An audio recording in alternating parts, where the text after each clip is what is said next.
Hello everyone, कैसे हैं आप सभी लोग। तो मारवाड़ी में एक कहावत तो सुनी हुई ना कि नाच न जाने आंगन टेढ़ो। अब देखिए से गुरु जी का कहावत क्या न खेरे होते तो एलडीसी का तर बताना आया होना तो बताओ बात ही बैठे यार अटक रही है। क्योंकि न तो नोमन तेल हो सी न राधा नाच सी, क्योंकि पहली नाटक कर देसी कि मैं तो क्या नाच हूँ आंगन टेढ़ो मारो तो पैर मुड़ जासी। और जदिया खेदे नहीं आंगनो सीधो थारो पैर कौन मुड़े। जद खेदे सी मैं तो नोमन तेल हो सी जदी तो राधा नाच सी तो राधा तो नाचनी तो आत को नहीं। भाई बात थारी सागो हो रही है। तो 14,000 पोस्ट को वेट कर रहे हो ना सगड़ा कणों कर रहे हो। कम से कम थाने 1 साल तो होगी और यहाँ खेरे हो के बोला तो गलो जी देसी कम से कम मई में जाती जून में जासी। अब यहाँ की अगस्त सितंबर अक्टूबर में जासी। लेकिन अब नयो खेल आयो क्या को सीईटी को। अब सीईटी ग्रेजुएशन आलो तो थारे सामने नतीजो आगो कि जो जूनियर अकाउंटेंट वगैरह जो नहीं आ बाड़ी ना वे भी सीईटी के अंदर डाल दी। अब थारे सामने सबसे बड़ा पॉइंट कहीं हो कि 14,000 पोस्ट आसिर कई बेरोजगार ने रोजगार मिल सी। इको सगड़ा वेट कर रहे हैं ना, लेकिन करियो के सीईटी का चक्रा के मान। अब मैं थाने ये मुहावरा रे कहावत सुनाबो को मतलब कहीं हो कि नाच न जाने आंगन टेढ़ो और न नोमन तेल हो सी न राधा नाची। क्यों? क्योंकि न तो आना एग्जाम लेनी, ध्यान सुन लीजिए, न तो आने एग्जाम लेनी ना वैकेंसी निकालनी। बस करनो के हो कि अटकार राखनो है कि सीईटी का चक्रा में चाहे थे ग्रेजुएशन वाली ले लो चाहे थे राजस्थान वाली ले लो। सीईटी निकालवा को मतलब ही क्यों हो यानी केंद्र सरकार की घोषणा करी। ढंगू सुनियो, आज 3 साल होगी केंद्र सरकार भी इस चीज को लागू नहीं कर पाई। उन्हें लगा कि कहीं ना कहीं ये चीज हमारी द्वारा जो की गई है वो सुचारू रूप से लागू नहीं हो सकती है। ध्यान से सुनिएगा इस बात को। तो केंद्र सरकार ने भी इस चीज को लागू नहीं किया, लेकिन यहाँ पे तो एक मौका चाहिए था। मौका मिला कि कुछ ऐसी चीज है जिसके तहत हम बच सकते हैं। दोबारा हमारी सरकार आ जाएगी तो हम दोबारा इस चीज को लागू कर देंगे, तब तक वैकेंसी भी बच जाएगी और दोबारा आकर के हम वाई भी लूट लेंगे और दोबारा इलेक्शन होंगे तो इसके अंदर हमें इस चीज का प्रॉफिट भी मिल जाएगा। तो मेरे प्यारे लाडलो, देखिए ये सच है तो कड़वा तो आपको लग सकता है, ऑब्वियसली सिंपल सी बात है। तो सच्चाई सुनने की हिम्मत हो तो इस वीडियो के अंत तक जरूर देख लीजिएगा, सारी चीजें क्लियर करने वाला हूँ। मेन पॉइंट आता है, पॉइंट टू पॉइंट अपन बात करते हैं क्या ये वैकेंसी आएगी।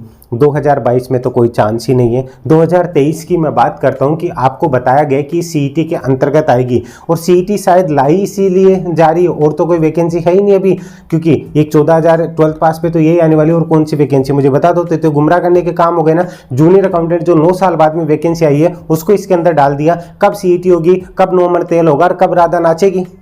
सीईटी होने के बाद में भी जूनियर अकाउंटेंट हो चाहे कोई सी वैकेंसी हो, क्या 2023 में पूरी हो जाएगी? कोई गारंटी है? उसी प्रकार से आपकी 12th बेस पे जो सीईटी होगी, ध्यान से समझिएगा इस बात को, बुरा लगे तो कोई बात नहीं, क्योंकि आप लोग हर जगह पैसा खर्च कर रहे हो यार, उस चीज का मतलब तो निकलना चाहिए। 12th पास पे जो होगी, देखिए मैं चाहता तो आपको झूठ बोल सकता था, मुझे अगर अपना कोर्स लेना तो मैं बोल देता कि 12th पास है, सीईटी का कोर्स अवेलेबल है, जाकर के खरीद लो।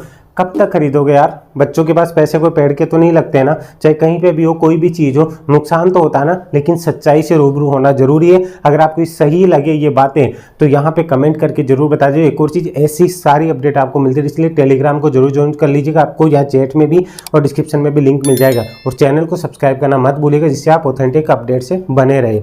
ध्यान से समझ लीजिएगा, 12th क्लास की जो सीईटी होगी, 12th बेस पे जो सीईटी होगी, उसके अंदर आपको ये बता रखा है कि फेब के अंदर इसकी एग्जाम होगी। ठीक है, अब फेब के अंदर एग्जाम होगी तब जब अभी इसका नोटिफिकेशन आ जाएगा। अब इसका नोटिफिकेशन कब आता है वो डिपेंड करता है उसके ऊपर।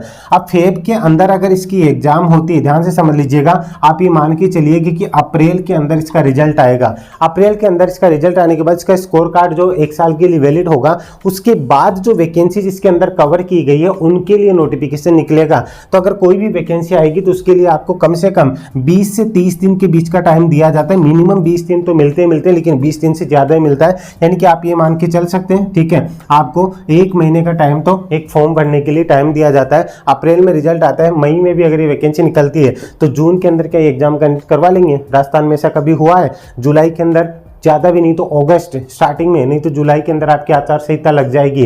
क्या ये एग्जाम कंडक्ट करवाई जा सकती है? ये एग्जाम अगर मैं बात करूँ ना तो 2024 ये जून जुलाई तक जा सकती है, क्योंकि जैसे ही 2024 में नई गवर्नमेंट आई आती है तो ये चीज़ करवाएगी नहीं, तो इसके एग्जाम कब तक जा सकती है? जून जुलाई तक जा सकती है। उसके बाद में 4 5 6 महीने आपकी टाइपिंग वगैरह करवाने में जा सकती है। इस तरीके से भर्ती को कब तक लेके जाएंगे? अगर 2024 अक्टूबर नवंबर तक पूरी कर दे तो इनकी मेहरबानी है, नहीं तो ये 2025 जनवरी तक इसको लेके जा सकते हैं। ये महानता है, ये सच बोल रहा हूँ, कड़वा लगे तो कोई बात नहीं, अगर इस तरीके से ये चीज़ें चली तो। नहीं तो इस गवर्नमेंट को ये सीईटी का जो चोचला चालू किया है ना, ये सब चीज़ें खत्म कर देनी चाहिए। और अभी के जो राजस्थान के हालात बने हुए हैं ना, अभी तो यही नहीं पता कि यहाँ के सीएम साहब कौन बनेंगे।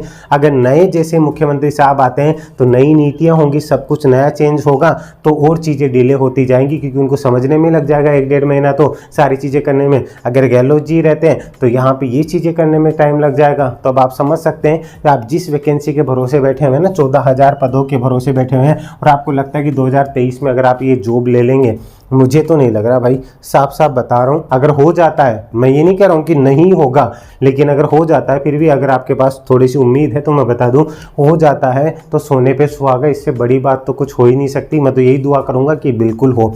एक और चीज़ बता दूँ, अगर आप इस सीईटी के चक्रों में जो आपके हाथ में है ना, उसे भी खो रहे हो ना, तो आप बहुत बड़ी बेवकूफ़ी कर रहे हो। आपके पास में भी हाई कोर्ट है, ठीक है, हाई कोर्ट है, इसे मत खो दीजिएगा, ये आपके लिए गोल्डन चांस है। और भी जो भर्तियां अभी निकली हुई ना विदाउट सीईटी के चक्करों में मत रहिएगा। अगर 15 गुना को भी पास किया गया ना, मुश्किल से 45 से 50 हज़ार लोगों को पास करेंगे। अगर उनमें आप नहीं आते तो 1 साल क्या करोगे, ठीक है, वही पकोड़े तलोगे क्या। इतने दिन ये बोला जाता था कि एक दूसरे पे ब्लेम किया जाता है कि पकोड़े तलते हैं, तो यहाँ पे भी पकोड़े तलवाने के काम किए जा रहे हैं। तो अब सोच लीजिए आपको क्या करना है।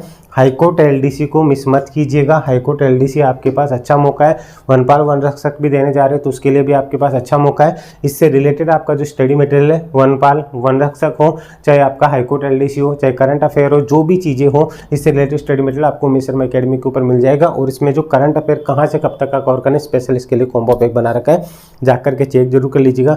ये बातें आपको थोड़ा सा विचलित जरूर कर सकती है, लेकिन इस चीज़ को एक बार गहराई से सोच करके देखिएगा कि मैं जो कह रहा हूँ वो कहाँ तक सही है, तो समझिएगा। और अपना डिसीजन लेने से पहले कि आप जिस चीज़ के भरोसे बैठे हुए, कई तो एक बार तो कोर्स भी कंप्लीट कर चुके कोचिंग में, खुद से पढ़ के तो करते ही नहीं है, अपन महान लोग हैं, कोचिंगों में जाकर के एक बार तो कोर्स भी हो चुका है। तो इस चीज़ को, सच्चाई को जान लीजिए। हो सकता है मेरे बारे में आप जाकर के बोलोगे कि उमेश शर्मा ने ये बात बोली कि भर्ती अभी नहीं आएगी, तो कुछ लोग अपने फ़ायदे के लिए मुझे गालियाँ भी निकाल देंगे कि वो झूठ बोल रहा है, ऐसा कुछ नहीं, उसको क्या पता है, ये भी बोल सकते। तो कोई बात नहीं, मुझे जितना पता है वो टाइम आने पर आपको भी पता चल जाएगा कि किस बेस पे बोल रहा हूँ। इसलिए कह रहा हूँ कि जो ज़मीनी हकीकत है ना, उससे जुड़ कर के चलिए, हवाओं में मत रहिए कि कब क्या करोगे, जो चीज़ हाथ में उसे मत खो देना। उम्मीद है इस चीज़ को समझ पाएंगे, और एक ऑथेंटिक अपडेट के लिए हमेशा आप जुड़े रहेंगे। आपको जिससे रिलेटेड स्टडी मटेरियल है वो उमेश शर्मा एकेडमी पे भी और यूट्यूब चैनल पे भी आपको स्टडी मटेरियल भी मिल जाएगा। तो इसी उम्मीद और विश्वास के साथ कि आप हमेशा ऐसे प्यार और स्नेह उठाते रहेंगे। चैनल को सब्सक्राइब जरूर कर लीजिए, और हाँ, होठों पे एक प्यारी सी स्माइल जरूर रखिएगा, क्योंकि मुस्कुराती रहिए, आप उमेश सर के साथ हैं। धन्यवाद। कोई भी सपना साकार करने के लिए सबसे जरूरी है सही कोच का होना। चुनिए उमेश शर्मा एकेडमी को और करे अपने RPS, CSSC एंड रेलवे का सपना साकार। Download the app now.